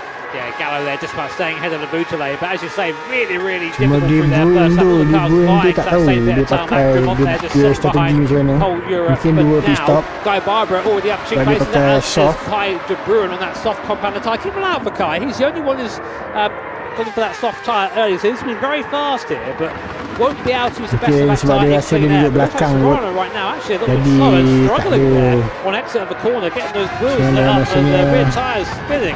Maybe not quite got the temperature that pun tak ada masalah kalau dikalah pun. When they've got aerodynamic grip, but when they're in these slow corners, they're particularly difficult to drive because you haven't got the air flowing over the car. There's just the same levels of downforce that you would be contending with. Lemousley, meanwhile, dropping down the order. He's down into 10th position, so that's to be expected because he's on the hard compound of tyre relative to those on the mediums around him. So he's deciding to take the pain in the early stages of this one in the hope that the race will come back to him a little bit later on. The converse is happening for Kai De Bruin. He's hoping to make progress while the field is all bunched up, while he's on the soft tyres and he's on everyone else is on the medium tyres, as we see Ura going at the start of lap 2 for the race lead against Serrano. Yeah, straight away, straight by goes Paul Ura up into the lead. Drumont now having to defend from Sasaki, coming into a very, very difficult braking zone down here into this really tight, it's more than 180 degrees of rotation through there. Serrano keeping 2nd place from Drumont, who's now right there. And they both, the Spanish driver said there before the race, that Drumont is the one they are looking out for. He is the driver that they fear. So trying their best to keep him there for now, but the first 5 cars all glued together, and De Bruin up into 5th position. Yeah, making good progress there as Kai De Bruin. What's happened here with Miyazono and Lemousley? Lemousley got 5th by Miyazono into the back there. Did that cost him a bit of time? Well, actually, it helped Lemousley a little bit because it drew him alongside Valerio Gallo. Or Guy Barbara, Gallo, stage left, he goes through. On Miyazono for 7th position there as well. So that just goes to show when it all bottlenecks up like that in those tight and twisty sections, one mistake can cost you very dear. Yeah, it can. And Miyazono there just getting things a little bit wrong. Kai De Bruin up into 4th place. He is charging right now, really making the most of this soft compound tyre. The others are almost standing still by comparison now. Coming to the top of the circuit, it's a left-hand, and Kai's going to look up the inside. Can he make a move on Kylian Drumont? Not quite close enough for that, but he's going to have a great exit here using the traction of that soft compound tyre and the toe. He might have a go here on Drumont as we come across the start-finish line. Onto lap 3 we go. Kai De Bruin to the inside. See the indicator there flashing on Kylian Drumont. He said, you know what, mate, go by. I don't want to fight you right now. And Kai De Bruin now up 7 places from his starting position. Yeah, that's a great bit of strategy there from Kai De Bruin in the early stages. You can see he's a full-time automotive engineering student, so I wonder whether he's been putting that into practice here today. He's all over the back of Jose Serrano, sticking to him like a sweaty shirt at the moment as he tries to find his way through on the Spaniard for 2nd position. We're on the back straight in towards the left-hander who'll have more grip under braking and dives his way to the inside. De Bruin driving past Serrano like he was standing still. You know what, I was saying earlier that he needs to make the most of this soft tyre, and he's kind of doing it. He's just getting by people nice and quickly, and then into the back of Paul Ura there to show the difference in speed on the apex there from the medium, and that soft compound tyre actually caught Kai De Bruin out a little bit, and now where will he pass? Because he needs to pass and just put away. That's the scrap now for him on the inside. Is he going to make it? Kai De Bruin goes from 10th position on the grid up to 1st in just over 3.5 laps in that soft compound tyre. So let's see now what the Dutchman can do. Well, now he needs to pull out a gap, doesn't he, with Ura? He needs to stop fighting with him and use those soft tyres to the best of their advantage, because, of course, they're all well and good while they're in the great operating window that Kai De Bruin is in, but they do wear out very, very quickly. And the last thing you want is a set of tyres that's like chewing gum, because you won't be able to get any traction, any grip at all, and they'll be all over the shop. Ura is not going to take this one lying down, though, as we come through into the tunnel at the start of lap 4, and he's in the slipstream here is Paul Ura. Can he take advantage of the fact that De Bruin doesn't have the hole being punched in the air in front of him? No, he's not able to find his way through on the Dutchman. So now Kai de Bruyne needs to get his head down, needs to pull out an advantage to be able to salvage something later on in this race, because presumably, being on those soft tyres, he's going to have to go a stop longer than some others. So Paul Ura actually there was trying to get out of the slipstream. Probably thinking, well, what is he doing that for? Because he doesn't want to fight Kai de Bruyne right now, because you can see there is an obvious pace differential. The worst thing you can do for the long, race, you've got to look into the future and not just is just have that fight and lose that time. So good for Paul Ura. Serrano in third as well, still there. Drumont's still there, as is Gallo and Sasaki. So here really your main contenders at the moment. And Kai de Bruyne is now in the process of starting to open up a gap, half a second now between himself and Paul Ura, but he is sort of putting these guys along a little bit. Yeah, the rest of the field on the medium tyres from second down to 10th, all pretty even. I have to say de Bruyne though, picking up a penalty for a collision with another car. Was that due to the contact with Ura that we saw in the last lap? Maybe? I mean... Let's have a look. The Stewards know better than oh, it was earlier on. So it was with Guy Barber, he's going to biff into the back of it. That's pretty clear cut there. We missed that one on the broadcast. So Kai de Bruyne, after having a great start, is now going to have a second penalty, which is going to pretty much get rid of all that work he's done and really put pain to the Dutchman's What a shame. What a shame. Yeah, absolute tragedy there for Kai de Bruyne, because he was driving so well. Carrazza picks up a 2-second penalty for the collision as well. He has been in the wars here tonight, unfortunately, as we look at Valerio Gallo with a train of cars in front of him. Kylian Drumont directly ahead, and then the two Spaniards of Serrano and Ura just up the road. This is going to go from a battle for second position up to a battle for the race lead effectively in a moment, because Kai de Bruyne is going to go through, or is Gallo going to get caught out? He does just get stuck behind Kai de Bruyne after the Dutchman has served his penalties. The question is now, though, has de Bruyne got any life left in those tyres to dispose of those top three once again? The problem is, as you said, Jimmy, all that hard work has already been undone, so now he's on the back foot. Yeah, it's, I'm not quite sure where his race goes from here. I mean, he will still have that soft tyre pace, so he'll be able to get by these guys again if they let him do it. But now, they've let him by once before. They don't want to do that again, because they are also looking after their own race as well. And getting out of someone's way is always going to cost you time. But on board now is Kai de Bruyne. Look at the back of Kylian Drumont in front. Now, this is really one of the better overtaking spots up here, this hairpin in his reverse circuit. So he might have a look here. There's a big lunge up the inside. Wow, big move there by Kai de Bruyne. I think he knows now he doesn't need to make these moves. He was going to make this strategy work at all. But Drumont did well there to open the steering and sort of let him by. There's a nice dive to the inside there for Kai de Bruyne. The problem he's got is those tyres are going to be coming towards the end of their useful shelf life in a couple of laps or so. So he really does need to make haste and try and pull out an advantage. He's all over the back of Jose Serrano's rear wing and trying to find his way through on the Spaniard. A dive to the inside is what he needs, and he gets it done into second place there for Kai de Bruyne. Yeah, nice. Kai de Bruyne again, having to do it all again. Will Paul Ura do the same and just let him through? I mean, it's great news for us having Kai just leave the field and go back through it again periodically, but for him, yeah, to the inside there. Oh, and Paul Ura actually didn't see him coming. Kai de Bruyne goes very wide there, and Ura back up into the lead. So I think Kai thought he'd have the place definitely there, and Paul Ura turned in. To use an old adage that he got to the apex first, did Kai de Bruyne. So let's see what our stewards think of that. Yeah, some aggressive dives to the inside there for Kai de Bruyne. I mean, he needs to do that, doesn't he, really? But the problem is, like you say, he should be a second and a half, nearly 2 seconds up the road now at this point, and he's not. He's 2/10 up the road, which is going to be at a big disadvantage in a few minutes' time, especially with those rear tyres, which are, as you can see, significally more worn than the other drivers behind. Come towards the end of that stint. So we are there, coming on to the end of lap 7. Paul Ura and Serrano there. Still at the front, really, when you think about it. I mean, Kai de Bruyne isn't that soft compound tyre, but he's not utilised that to its best effort with the penalty earlier on for contact with Guy Barbara. On board with Takuma Miyazono, who is still here. Right, he's still here. He's just in the back of his pack right now, biding his time. And Paul Ura is now fighting Kai de Bruyne. He's had enough of sitting behind the Dutchman. I think now Kai's tyres are starting to go the other way. The soft tyres starting to wear, and there's more contact there with Paul Ura. Desperate driving now from Kai de Bruyne, I think, Tom. Yeah, it's like giving Dracula the keys to the blood bank, this, isn't it? He's trying his best here to hold on to these positions, but I just can't see it working there for Kai de Bruyne, unfortunately. He just cost himself so much time with that penalty, and he's going to be a bit of a sitting duck to all of those drivers who sit in his wheel tracks behind. We'll just keep an eye on that for now. But this is actually quite nice for Paul Ura. He's got the buffer now to the rest of the guys behind him. So not the worst thing in the world to have Kai de Bruyne in between you, but still running strong at the moment. see this awesome Grand Valley circuit. I often wonder sometimes what would happen if the barriers weren't there. It could be quite entertaining, but you know why it is over.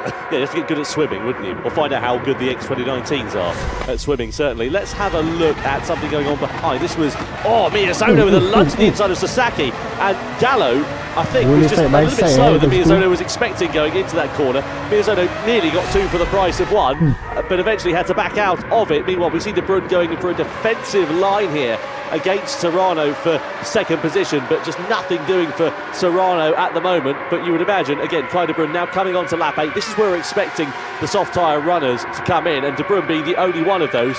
Look at those tyres, they are significantly more worn than the others around him, and it's going to leave him vulnerable here. But I say that, he does get up ahead of Europe with the advantage of the slipstream, but has he got the grip then under braking to retain that lead? He does for now, at least. I wonder if they can make this tyre go 10 laps. Soft tyre. That will change the landscape of the race quite considerably for everyone else around him. I mean, he's not run away, but he's still there. He's still in that bubble of cars. If he can stay there, either hold them up or get towed along on this soft tyre, which is now starting to definitely fall away, his lap time much slower than the cars around him, then he can still maybe make something of this, but it really does depend on the strategy of those around him. So right now, the race order is Kai De Bruyne, Paul Ura, Jose Serrano, Kylian Drummond, Valerio Gallo, and Takuma Miyazono, your top 6 at the moment. So we'll see if anyone else can progress from there. Well, keep an eye out for the medium shock runners behind as well, because I wonder if someone's going to try and go for the undercut, because you can see how close they are just in terms of the timing screen on the left-hand side. They're all within a couple of tenths of a second pretty much of one another. If you're Miyazono, if you're Gallo, for example, do you decide to pit a lap early, go for a faster compound of tyre in the middle stint, undercut everybody else when you're in clear air and just run your own race, get out of the dirty air, get out of the traffic, and try and make dividends like that, as we see De Bruyne coming into the pit lane at the end of lap 8. So those soft tyres can cry no more. Where's he going to go from here, though? Dia bawa lagi pun saya rasa timing dia dengan tyre medium dah lebih kurang je. Everyone's unleashed. Everyone's right. Okay, here we go. Now they're fighting as we come down to the hairpin down the bottom here. Drummond looking to the outside of Gallo. Gallo and Drummond now having a little bit of door-to-door contact or whatever constitutes a door in this car. And Miyazono now being mugged by Sasaki on the inside. The two Japanese drivers side by side. So now that Kai De Bruyne's pitted, everyone's like, right, okay, race on. Here we go. And now things are starting to get spicy. And Kai De Bruyne, as we predicted, has gone on to another soft compounder tyre. Yeah, lit the blue touch paper there to Kai De Bruyne coming into the pit lane, because look at what it's caused. Ura has a big wiggle there and loses positions to Drummond and to Gallo down to 4th place, and Miyazono bits it into the back of him as well. Miyazono, he's in the wars here for this one. We've seen a few aggressive dives to the inside, a few uncharacteristic errors from the Japanese driver, and that might be set to cost him a little bit here. Bro's got a snowplow in front of that thing. He's gone into the back of every car I've seen so far, but not enough. I think it's just racing contact at this point. It's nothing that deserves a penalty in my eyes anyway, but Miyazono now starting to make his play, I think, starting to make his moves. Paul Ura struggling a little bit. His rear tyres don't look to be in that too bad of a condition there. Maybe just having a little bit of a bit too enthusiastic on that throttle there. Well, there you go. We've just seen right now. Apparently, it's Miyazono's dream to visit London, so glad we can do that for you. I was just wondering who's going to go into the pits. Guy Barbara's gone for the undercut here, hasn't he? So he's gone for the medium tyre. Now, where does he go? Surely it's going to be a set of soft tyres next up. Nampak minyak macam tak ada masalah. Medium tyres. Wouldn't go for the hards. That would just be, I think, daft, really, to be completely honest with you. This middle stage in the stint, given how close the drivers are to one another on circuit. Let's have a look at a replay here for Paul Ura and see where his second place came unravelled. So he's going through the right-hander, and he's just going to have a bit of a wiggle on the power then here. Big snap of oversteer and a big save there, but loses second and then loses third. Well collected there. These slick tyres don't have any slip, really. You go over the grip threshold and you're having a half spin like that. So they did well to collect that. So frantic at the front, but I'm also having a little look down the back of the Labutale and Cardinal. They're both on the hard compound of tyres, and Cardinal is staying with Labutale, which is good, a good performance here from our rookie at the moment. So we'll see what they do. They're going to get that hard car out of the way. I think hard then medium for these guys. Surely one stop for Labutale and Cardinal, whereas everyone else seems to be opting for maybe a two-stop strategy. We'll see how that pays off for them. See these medium tyres now are starting to get a little bit worn. A few missed apexes coming in from a few drivers here. So Barbara did go on to the soft tyres. He was the first of the medium shoulder runners to blink in this race. He's got a 4.5 second buffer to Kai de Bruyne in front. So that's working out quite nicely there for Guy Barbara. Can he use that soft tyre and the clear air to his advantage? If you're outside of a second or so, generally you're pretty safe in these cars to not worry about the dirty air and so on and so forth, which will just save the front tyres. Really, the difference is crazy. If you look at that right on the back of him now, actually lifting the throttle, I think, thinking, I don't really want to pass just yet. You have to really pick your moment in these cars, because if you don't, you end up either spearing into the guy in front of you or just having this big understeer or oversteer moment. And we've seen how sensitive the tyres are. Kereta ni kalau tayar dah botak belakang memang and will Gallo go for a move this time at the end of the memang susah lah nak bawa. Tapi kalau dia orang punya tahap mungkin boleh bawa lagi kot. World champion knows a thing or two Saya memang tak boleh about bawa how it is to win one of these races. What about Kylian Drumont in second position as well? Again, he knows how to win a title. Won it with Subaru in the Manufacturers' Cup before. And a good opportunity for him to take some honours, take some points, crucially, into the next round of the GT World Series here. Something you guys might not expect is Gallo actually races from the chase cam. There we go. And is one of the best GT drivers in the world. So I always think that's so interesting, because I can't do that. It's so difficult, but he loves it. You see it often in rallying, because drivers say they get a better feel for the car when they're racing with a chase cam. But yeah, an interesting strategy in these single-seater machines there especially. So it's all pretty calm at the front end of this one. Serrano's been able to build out a 9/10 of a second buffer over Kylian Drumont, which could prove to be quite beneficial there for him, whilst they've been squabbling behind. They're just trying to work together then here, aren't they? They're just trying to close that deficit down. Now Drumont goes to the inside, Gallo goes to the inside of Drumont rather, down into the first corner at the start of lap 12, and the Italian goes through and into second position here. And there is Gallo up into P2 now, nice. Now he's going to try and lock onto the back of Jose Serrano. Serrano there punching the air, the hole in the air for everybody else, and he's just being followed by this train at the moment. So Drumont doesn't seem too unhappy by that. I'm just curious as to how the strategies are going to play out here, because right now we have 8 cars who are all on identical strategies and then 4 who aren't. So we'll just see which one is the best. Dia makan tayar belakang kuat. Cardinal by about 3 or 4 seconds or so. He's been running in clear out, which is nice for Kai de Bruyne. The question is, did that penalty that he suffered from after that contact that we saw with Guy Barbara cost him too dear to challenge for the race victory? Is it now too aggressive for the strategy to work? Because the problem with these aggressive strategies where you start on the soft tyres, they work as long as your rate is pretty much perfect to the second. If you have problems like he's had, it makes it that little bit harder, and it goes from being a battle for victory to a battle for the podium, maybe even the top 5. So the way to think about it here really is that is the gap. Kai needs to bring back about 15 seconds to the car in front, because he has to stop again, and everyone else has to stop again as well. So it has to be a really good stint, this one from Kai de Bruyne. But we'll see how that one progresses. Well, in the background, there's Drumont having another go at Gallo. Working together, I think, now. Yeah, they've got to be. You know, there's no doubt about it. The gap's down to under half a second. So these two just using the slipstream to try and take those chunks out of Jose Serrano and closing the deficit down. I was just about to say the hard runners are surely going to pit before too long, and they come in at the start of lap 13. Now, where are they going to go in terms of strategy? There's nothing. There's nothing in the rules that says they, can't use the soft tyres. But obviously, it would be completely pointless to do that, because the time you would gain from it would be offset by the fact you'd have to make another pit stop. Yeah, so Laboutelet and Cardinal both going for the one-stop strategy. It is possible. I just don't know if it's going to be the fastest one, but it's a great...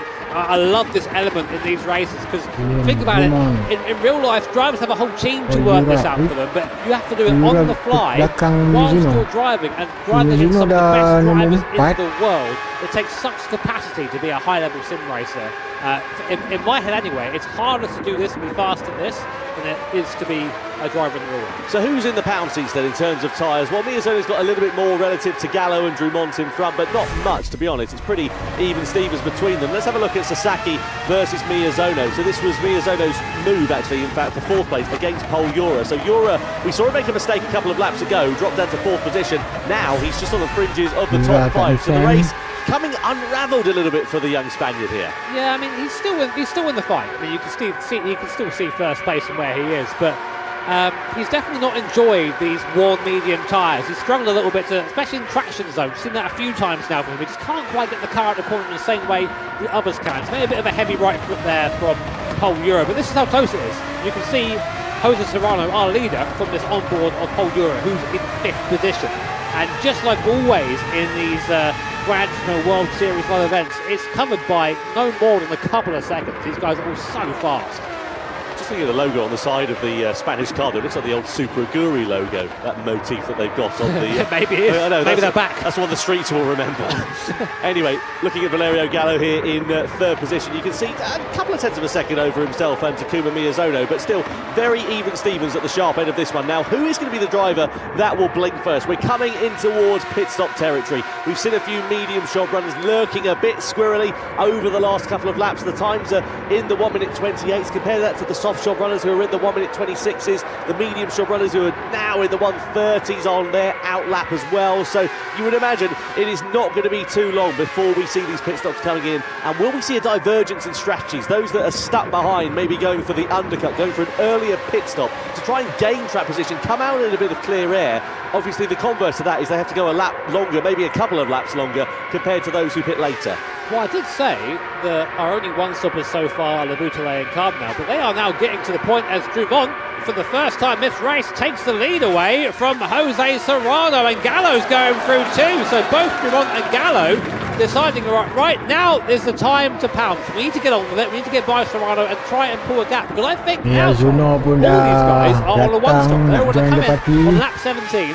And that medium compound tyre is at its limit, on some hard tyres and just squabble to the end. I suppose that's the advantage as well. You've got so many other drivers that are all doing the same strategy around you that you can kind of do the same thing. So if you're just like, oh, well, I'll leak it up for a lap longer. Oh, they've done the same. I'll do it for another lap and then another lap and so on. So if you can do that one stop strategy, perfect. But you've got to use 2 tyre compounds in this race. You can't onto the mediums and then onto the mediums again. You've got to change tyre compounds. The question is, how long can you eat those medium tyres out? Can you get it so you can run a set of softs to the end of this one? Let's have another look at the change of race lead then. So Drumont with a slipstream on the inside, and Gallo said, oh, thanks very much, there's a gap there as well. I'll go through and into second.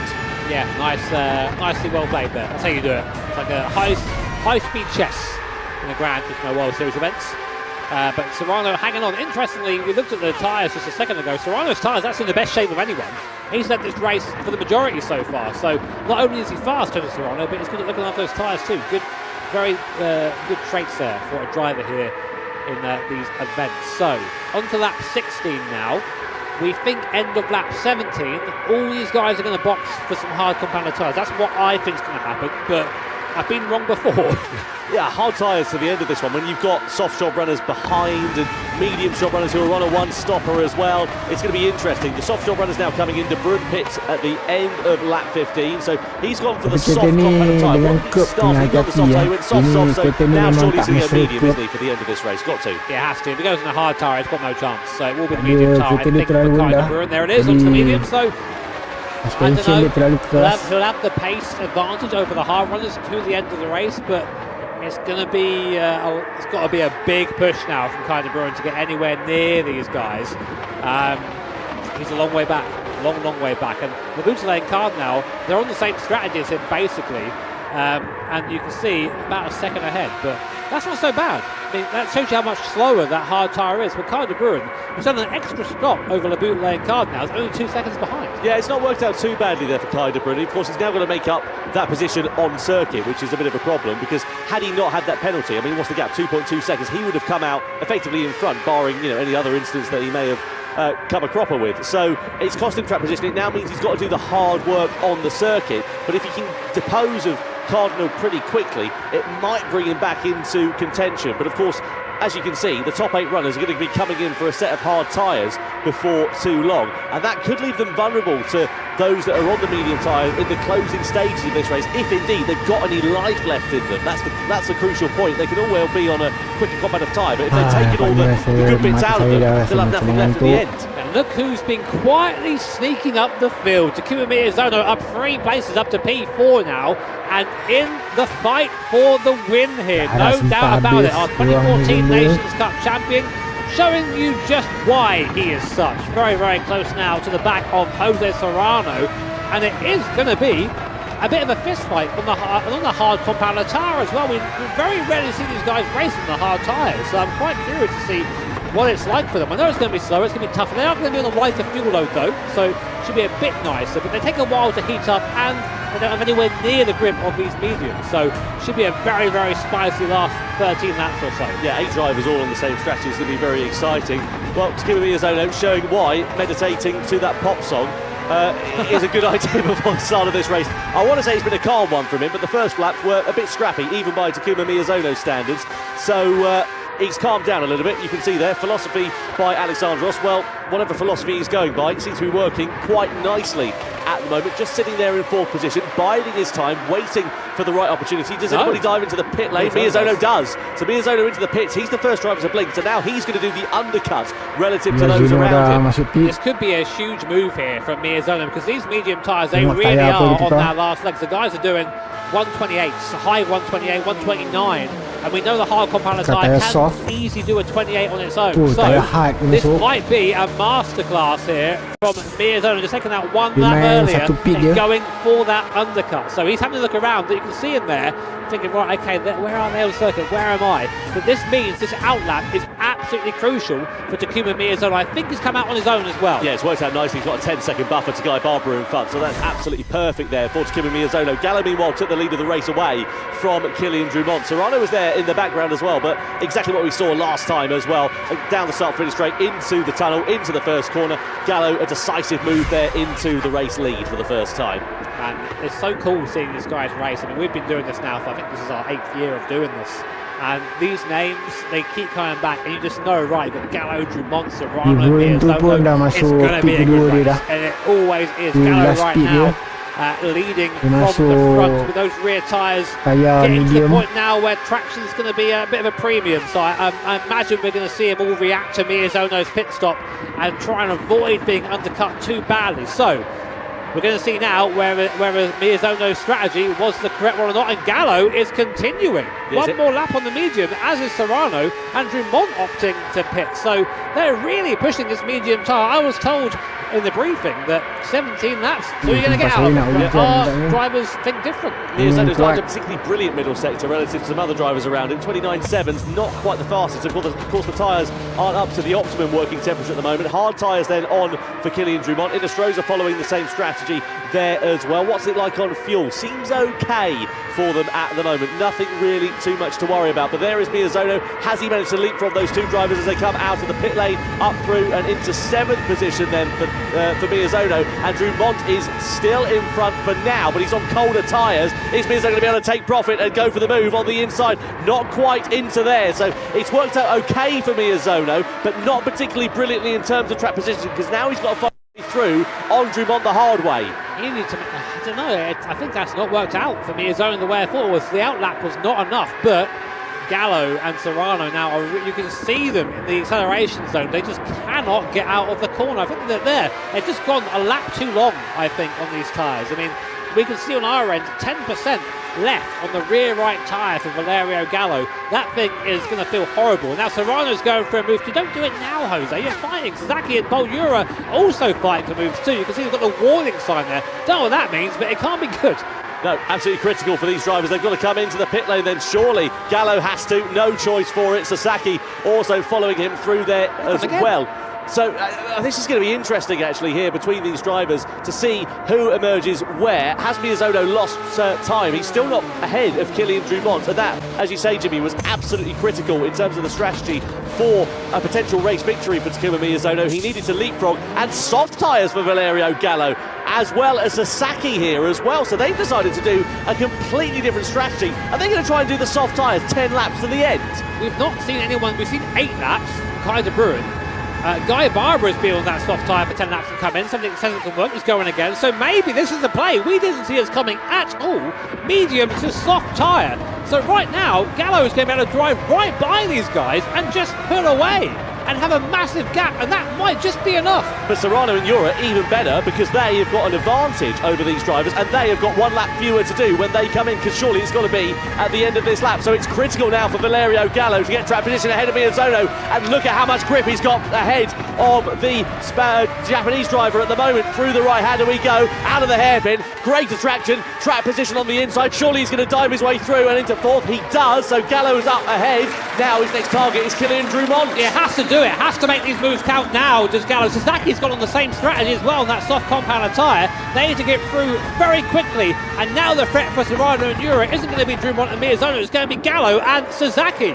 But can they make this tyre last year? So in comes Serrano and Jura, surely also going to go for that soft compounder tyre. They've seen it can work. I really did not see this one coming from these guys. Gallo there just trying everything to get by Drumont. Yep, as we've seen Serrano and Jura on the soft tyre, but where do they come out in relation to this pack? This is going to be super important for this race. Well, not only have they ripped up the rule book, they've also rewritten it as we come down the start-finish straight then here. So where do Serrano and Jura emerge as they come out of the pit lane? They're behind. So it's Gallo versus Drumont, and Gallo leads on the soft compound tyre, and now surely he's going to pull away from Drumont. What about Sasaki as well? Can he join in on the party? He's now in front of Miyazono, but it bottlenecks up through this series of corners. No way through for Sasaki on Drumont through here. He's going to have to wait for the circuit to open up, use the greater traction on the exit of the corner, and challenge Drumont for second place if he's going to have any hope of challenging for the victory on this one against Gallo. To the inside goes Sasaki, and to second place as well. So Gallo now needs to take the best care of his tyres possible. I just don't know if this is going to be doable on that soft compound tyre. But you know what I like is he tried it anyway, as has Sasaki. These guys have got to be clever though. But it's the drivers behind, Serrano and Jura, that are in the penalties. They've got 1 lap fewer to do on the soft compound of tyre. They've got 0.6 of a second of a gap to make up to Miyazono and Drumont, who should be relatively easy pickings. Keep an eye out for the 2 Spaniards. Can they bring themselves right into contention in the closing 8 laps of this race? They need to get ahead of Miyazono and Drumont as quick as they possibly can. I really think this is going to come down to the last lap or two here. Serrano making that big move, and Miyazono has to do it. Up the inside goes Serrano, now rocking onto the back of Kylian Drumont. The Spanish cars flying together in formation, cutting through the field. There goes Serrano up into P3 now, and in pursuit of Sasaki and Gallo. Paul Jura is going to use the slipstream, follow him through. They both go through. Oh my God, contact at over 200 miles an hour, but they all somehow manage to keep pointing the right way. And Paul Jura slots into 4th position behind Jose Serrano. And just like that, the battle for the lead is back on again. Serrano versus Jura, then they need to work together here to close up onto the back of Sasaki. 0.6 of a second, the deficit between Sasaki and Serrano at this point. 1 lap newer tyres between them as well. Is that going to be the difference between winning this race, or is it going to be a battle for the podium? My maths say that those rear tyres from Gallo and Sasaki will not last. I don't think they're going to get those to the end. And as you say, Serrano and Jura, who just waited that extra lap, that might be the difference between victory and defeat here in the first round of the Nations Cup. A reminder, top 6 get points here, of course, but when you're fighting for the win, you don't care about getting a point for 5th or 6th. You care about being on that top step of that podium, and it's going to take some wrestling away from Valerio Gallo, I can tell you that now. It's working out quite nicely here for Labusle. He's right on the back of Miyazono. Meanwhile, Serrano looking for a way through on Sasaki, who parks the car on the apex of the corner. These two both on the soft compound of tyres, to remind you, but Sasaki's 1 lap older. Just to finish the thoughts on Labusle, he's closing up to the back of Miyazono, might be able to snatch a point off of the Japanese driver. He's on the quicker compound of tyre and has gone for the one-stop strategy. Sasaki to the inside then of Gallo at the start of lap 23 and to the race lead. There you go then, so people making the moves early, and you have to wonder, is them squabbling going to be the way? So by my maths, it's about 8 or 9% a lap you take out of the rear tyre around here, and Gallo and Sasaki have to do 10 laps. So it's not very, easy very at close all there for them. Let's look here at Jura in the slipstream. So down into the first corner. This is Jura's move on the inside there with Drumont. It was so close between them. And as you said, Jimmy, how on earth they managed to exit the corners in the same positions that they entered, and indeed in the same direction that they entered, was remarkable. Easy peasy. No, done all the day's work, these guys. So Right now, Gallo actually starting to fall off the back of Sasaki a little bit. Sasaki's trying to pull the pin here, isn't he? He's got to do this if he's going to try and challenge for the victory, because if he starts squabbling with the likes of Gallo, it's going to bring Serrano and Ura right back into play. Sasaki needs the lap of his life to build out enough of a buffer so that when those rear tyres fall off a cliff, he's got enough in his pocket to hold on to that race lead. But look at the difference already in terms of the lap times. I know the top two were squabbling with one another last time around, but 25s compared to 26s and early 27s is a fortnight in these cars. I just don't think Gallo's got the ultimate pace right now. I mean, like, he's in the toe right here. Serrano opting to stay out the toe and have a bit more of a slingshot, I think. Right, here we go. So we're on the toe. Gallo on Sasaki. Serrano we're on board with right now. Pole Euro you can't see is just behind us on the circuit. Snaking through here. I think we're going to stay where they are. Serrano I think he thought about it for a second there, maybe, and thought, no, I can wait, I can afford to wait. My tyres are in much better nick than the guys in front of me. No point me rushing. So Sasaki it is that still leads then, 0.3 of a second to the good of Valerio Gallo and Serrano, as well as Pole Ura. Miyazono, meanwhile, still in front of now De Bruyne, who is in front in turn of Laboutelet. So Laboutelet must have had a moment last time around, because he was right on the rear bumper of Miyazono at one point. Not quite sure what has happened to the Frenchman there, but either way, he's now dropped some 3 seconds off the back of that final points-paying position. Just a reminder, points all the way down to 6th place, and these 12 drivers that are here in London will also be going through into Berlin. They'll be here for the rest of the season, so all these points are absolutely critical in the Nations Cup as they come through into this left-handed hairpin. It's a car before the storm, this one, isn't it? Yeah, I mean, just something's going to give at some point, and it's going to be just explosive, I think, is the best term for it. Still on board Pole Ura, watching Serrano in front go for a dive, and we're going to follow our compatriot through on board Pole Ura up into, is it 3rd place? No, 2nd place with Serrano, and they're side by side behind Gallo and Ura bumping wheels as we go down the straight. Ura using the toe, see Serrano putting across to help his compatriot there. Man, these guys are thinking in 5D, aren't they? It's not just about their race, it's also the race of their teammates around them. And they're challenging for the race lead against Sasaki now as well, who's coming under pressure from Jose Serrano into this corner. We know you can make a move stick, but you've got to be last of the late breakers and have a very willing dance partner. Out of the tunnel and into the daylight once again. Serrano now in the slipstream, now against Sasaki, now challenging for the race lead. Does he dive to the inside, to the left-hander? He does, and Serrano goes through. Is the door open for Ura there as well? Sort of, on the inside, twitches to the outside line. Sasaki's going to defend it, but that'll compromise his run out of the corner, and Ura just has to wait another day and goes for a lunge on the inside, but runs it deep. Sasaki's ready to come back through there, but no door is open, and now it is Serrano versus Ura for the victory in this one, and Serrano's got 9/10 in his back pocket. A huge move from Ura. He has to do that great block pass in the background. Gallo's trying the same thing. Can't quite make that one stick though for now, and Gallo he knows that if these guys get away, that's it. There's no coming back from this one. But that was a great move from Ura. Just sat on the apex, gave Sasaki nowhere to go, and now, as you say, Tom, it's Spaniard on Spaniard. This time, I've got a feeling they aren't going to play so nice. No, this is going to be very interesting between these two. It was sort of civil war, really. We saw it in the sprint race a few minutes ago. Are we going to see the same stakes, though, here in the grand final? You would imagine it is going to be a much closer affair, and I would imagine a much more aggressive affair, because points mean prizes, and every point matters, even in the opening round of the season. The question is, though, who's going to get the final podium place here between Sasaki and Gallo, because it is pretty even Stevens between these two in terms of pace right now. On board with Gallo at the moment. Have to think, does he have a response to this? I'm not sure he does. Both his and Sasaki's tyres are looking pretty second hand at this point. It's still got 4.5 more laps to go though. Keep an eye out for Drummond, who's down in 5th place. I know he's on the hard combat of tyre, but you can see there he was 0.3 of a second quicker than the soft shop runners last time around, and I wonder whether those hard tyres are going to start coming into their own. Over the course of one lap, they are significantly slower, but over the course of a race duration, that is where the hard tyres will begin to pay off. There's a fair gap to catch up. It's about 4 seconds or so.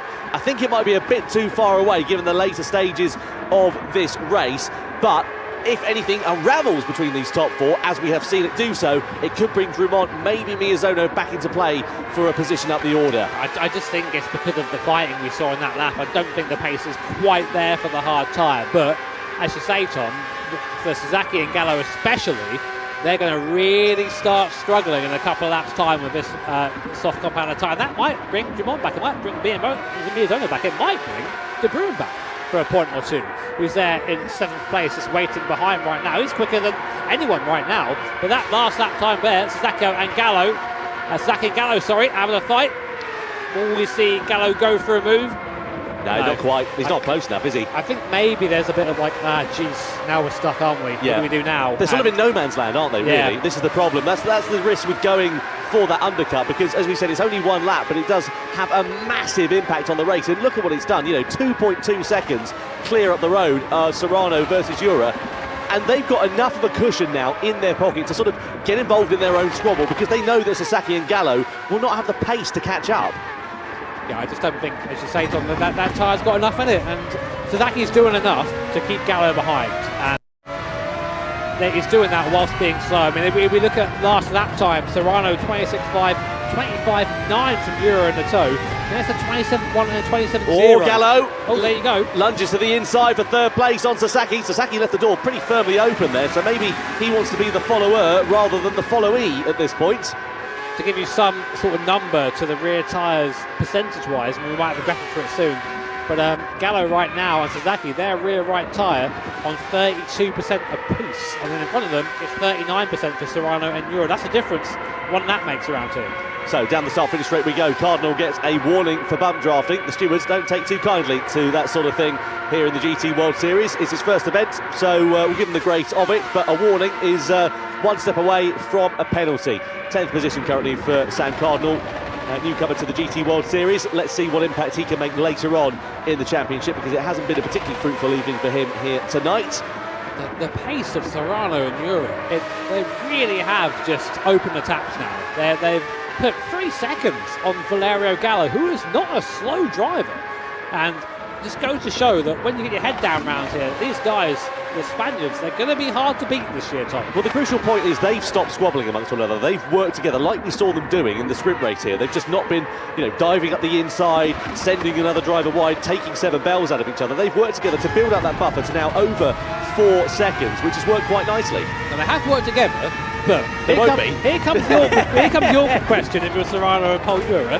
Who wins this race? Because we're coming in now to the penultimate lap, and Jura is, I'd say, probably in the better position. He's got the toe, which means pretty much an automatic pass into the first corner if you're in about 3-4 tenths or so. Right now, though, I think Serrano is aware, like, I need to actually try and pull this gap out a little bit. So we're now going to see a bit of a fist fight, I think. And these guys, as I said, they are compatriots. They are part of that same Nations Cup victorious team in 2023 when it was a team game rather than a single driver. But right now, they are enemies. Who will win? Well, in a lap and a half, we're going to find out. It's a mental game here between these two, and Serrano closes the door there on Paul Jura. Well, the door was never really open, was it, to be completely honest? But Jura closes up onto the back of him, and he's just trying to find his way through, trying to sniff out where Serrano is a little bit slower over the course of that lap. Look at where his weaknesses are. Maybe send a dress rehearsal to the inside, a warning side to Serrano to try and challenge for this race victory here. You're watching right now 2 of the fastest Gran Turismo drivers in the world duke it out for the first win of the year here in London. Jose Serrano, your leader, Paul Jura in 2nd place, and with only a lap and a half of this Grand Valley reverse circuit to go, it is anyone's game. Jura, of course, needs to find a way past Jose Serrano. There's realistically maybe 1 or 2 more chances to do that, and here's one of them now. Serrano very, very slow there. Jura deep, actually. That might have cost him slightly. Jura has a slightly worse tyre than Serrano in front, but that won't make too much difference. Using the toe up here to the top of the course, and this I think is going to be Paul Jura's next chance on the exit of his left-hander, Tom. De Bruyne's going down the order as well. I think he's had a problem there, down into 7th position, just behind now Takuma Miyazono. So out of the points there for him as we come on to the start of the final lap for the grand final of the Nations Cup here in London. It's Serrano who leads Paul Jura 0.2 of a second in it. As we come into the first corner, Serrano defends. Jura looking for the outside line. That's going to be brave and bold and brilliant from Paul Jura if he can make it stick. Side by side they run into the braking zone. Serrano's got track position. Jura's off onto the grass on the inside. He's got the line though on the inside, but he switches to the outside line through the next left-hander, and somehow Serrano retains the lead. Jura's got the toe though down here. This will be the last chance him realistic to make the move. Will he go to the inside of Jose Serrano? He looks for it, doesn't quite make the move stick. Serrano goes deep into the braking zone. Will he now get the cut back into this right-hander? Euro takes a wider line. Serrano sits on the apex there.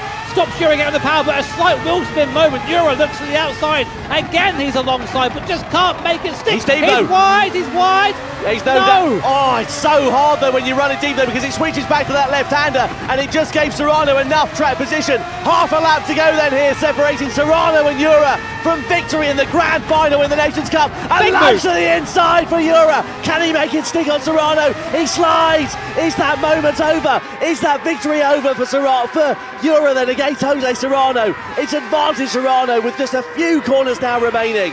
Serrano then, I think, maybe called the bluff there off Pol Euro, just about managing to take the win away, maybe. One last chance for Pol Euro. It's going to be a drag to the line between Serrano and for Euro then, between the two of them, but Jose Serrano pulls a blinder and wins the grand final of the Nations Cup here in London. It's Jose Serrano on top, Pol Euro in second, Valerio Gallo will take third ahead of Takuma Sasaki.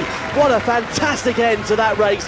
It has absolutely destroyed my vocal cords as Jose Serrano destroys the competition here in London. If you're anyone else but a Spanish GT driver right now, you're probably thinking, what do I have to do? Gallo there did really well, I think, to make that soft tyre last. His right rear tyre was on 3% when he crossed the line in P3. Sasaki in 4th place, Drummond 5th, Miyazono in 6th there. And a strategy that I didn't even think of was the one that was victorious today. Making that medium tyre last in that first, and then going to the soft tyre and just managing. And man, what a great race between these two competitors. Great respect, you can tell. These guys are respectful racing. They know each other. They know how they're going to treat each other. It's just awesome to see at this level. Yeah, it certainly is. Jose Serrano then led this one at the start from Pol Euro. Kylian Drummond there in third position as well. It was a pretty scrappy affair at the start of the race. Kai de Bruyne led for a brief while as he ascended through the order on the soft competitive tyre, but unfortunately his race came unravelled when he picked up a 3-second penalty for colliding with Guy Barbara in the opening stages. We saw a similar slide there for Pol Euro, which cost him track position to Kylian Drummond in the opening stages. One wonders what his race may have looked like but for that mistake. Then we saw Gallo making his way through on the order as the pit stops began to work out then here. Serrano and Euro pitted a lap later than Gallo and Sasaki, and that proved to be decisive in terms of the challenge for the race victory, because they had fresher rubber and greater pace underneath them, and as such they were able to side their way through on Valerio Gallo and Sasaki and build up a buffer to those two to challenge for the lead in the closing stages. Yeah, it's a move that Pol Euro put on there, and we got on here. This was the decisive move really. Euro and Serrano going side by side pretty much the entirety of the first sector of this last lap here. A little bit of contact between them, but they still managed to stay there. And in the end, it was this move that sealed the victory for Jose Serrano. Euro just going a bit deep, almost made it work to split up the rear tyres, and that was that. You see a little smile there from Serrano thinking, yeah, you know what, I earned that one, I'm happy with that, and awesome to see this respect there between the two countrymen. Yeah, brilliant job from Jose Serrano and for Pol Euro. Clean, fair and aggressive racing from those two. The upshot is by just under 0.3 of a second, Jose Serrano claims top honours in round one of the Nations Cup here in London ahead of his compatriot. Valerio Gallo on the podium as well. Sasaki, Drummond and Miyazono all picking up some points here this afternoon. A couple of drivers very unlucky to miss out on that one, but an absolutely phenomenal race. Let's go down to Jules, who's on the floor here in London, and catch up with our finishers. Yes, I'm joined by Valerio and Pol right now, second and third place. Valerio, talk us through your strategy on that, because it was an interesting one. I don't know. just play it by ear. Just turn up, drive real fast. Nah, for real. I think that I played clean today, and that was my main goal. And I know for myself I have a limit with this car, especially. So I'm okay with that. I'm also happy for Pol and Jose. They did an amazing job. Also, you know, extending the medium stint. Actually, it was a mystery because we went so long for the medium stint that we didn't know if we would actually make it. And yeah, no, we were the same. I'm very happy anyway, and I want to congratulate to everyone. It was an amazing racing. It was a good race, right? I mean, that was pretty intense. So, Pol, it came down to like the final few laps. That was, okay, so you're waiting, you're biding your time. What were you kind of thinking, like, how nerve-wracking was that? Because it was pretty nerve-wracking to watch. Well, in the first team, we were like 6 or 7 guys with the mediums, including Valerio. Yeah. So I started to push, to try to break the group, but it was impossible with the slipstream. And then on lap 10, I realized I had to save my tires. If I wanted to get to the soft, I had to save tires. So I went back, I dropped back to the group.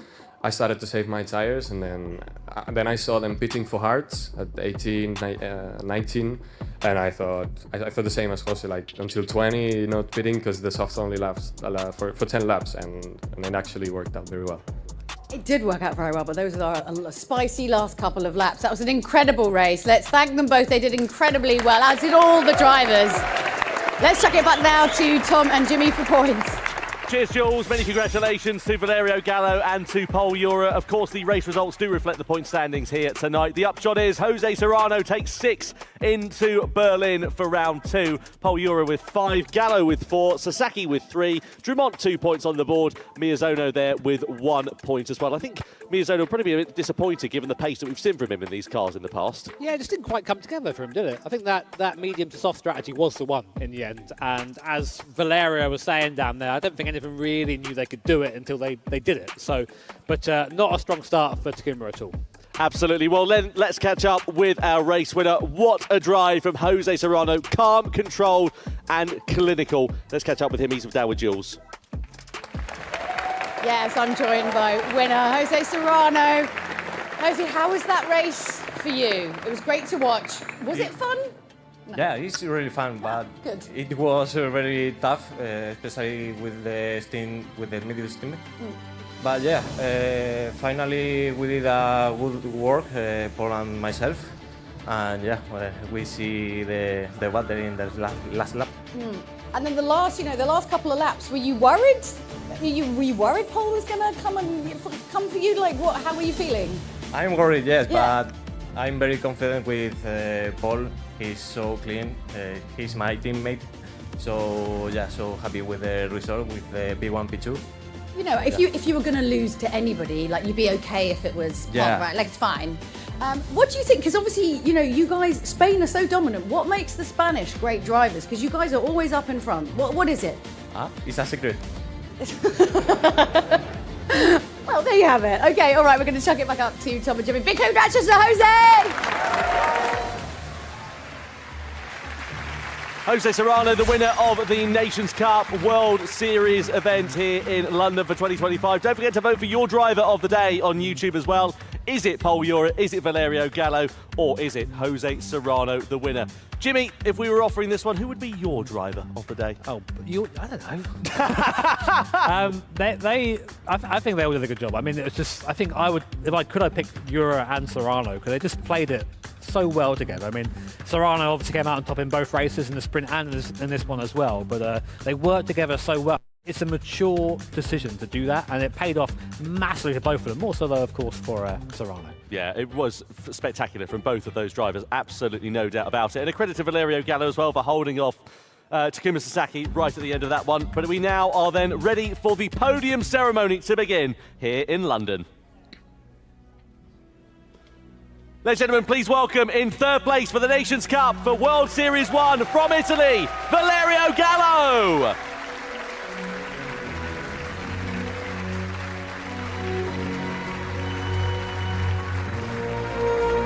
Great drive from Valerio Gallo onto the podium for the first time this season. And in second place, please give it your all for Spain's Pol Ura.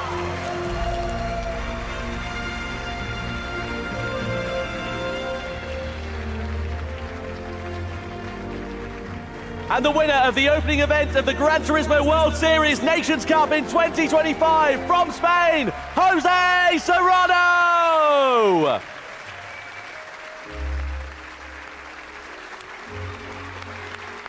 And now, ladies and gentlemen, we ask you to please stand if you're able for the national anthem of our winning nation, Spain.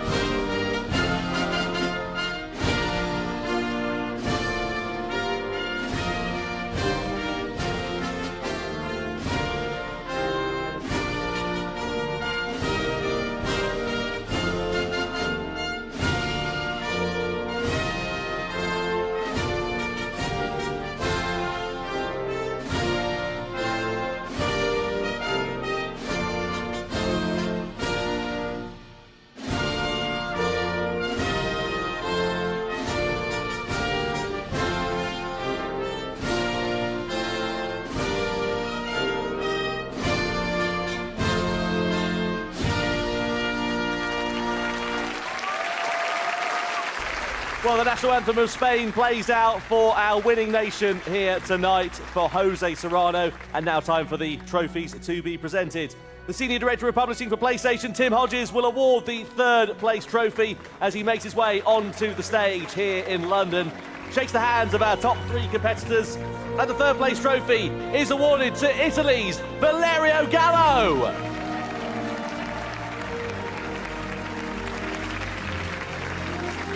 Onto the stage, please welcome the Chief Marketing Officer from Fanatec, Belman Adarevic.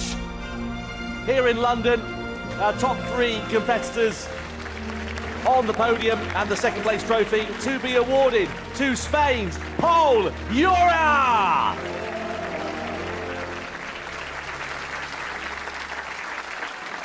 And finally, please welcome the Gran Turismo series producer Kazunori Yamauchi onto the stage here in London. And he will present the winner's trophy to none other than Spain's Jose Serrano!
Well, there you have it. Yes, round 1 of our Nations Cup.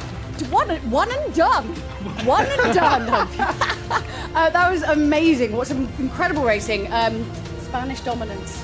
Once again, Jimmy. I'm not really surprised, to be honest. These guys had it sewn up from a sprint race, it seems. I think they came in with a strategy and then they just executed it. And that was it. Super Spaniards, can't fault them actually. Brilliant drive from both of them, and great strategy play all the way through that race. And then we knew the gloves were going to come off right at the end of that one, but it was clean, it was fair, it was respectful, it was brilliant. Love that. And well, it's been some amazing racing. Don't forget, of course, round 2 in Berlin and round 3 in Los Angeles. Tickets are on sale now, so if you're watching from somewhere around the world, maybe it's not too far, maybe it is far, you should just come, because it's been a good day, right, guys? Yeah! See? There you go. Fully recommended from a London crowd. And we are quite snobby about how we spend our time, because we have all the options, okay? We have all of them. Are you excited for Berlin? I mean, obviously. I mean, it's a shame it's in September. I kind of want to go and do the next one now. But we've Can't got we a little while to get ready for it, at least. Can't we have a little one in between? Where can we go? Just a mini. at home? Yeah, it's a little Online. mini break or something. Why not? We'll go away together. It's been a cracker, hasn't it? You can't fault the racing here tonight. Manufacturers' Cup, Nations Cup, perfect. Well, it's now time to say goodbye. Thank you so much to everyone from London for joining us. It's been wonderful. This has been round 1 of the Nations Cup. We will see you next in Berlin. Bye.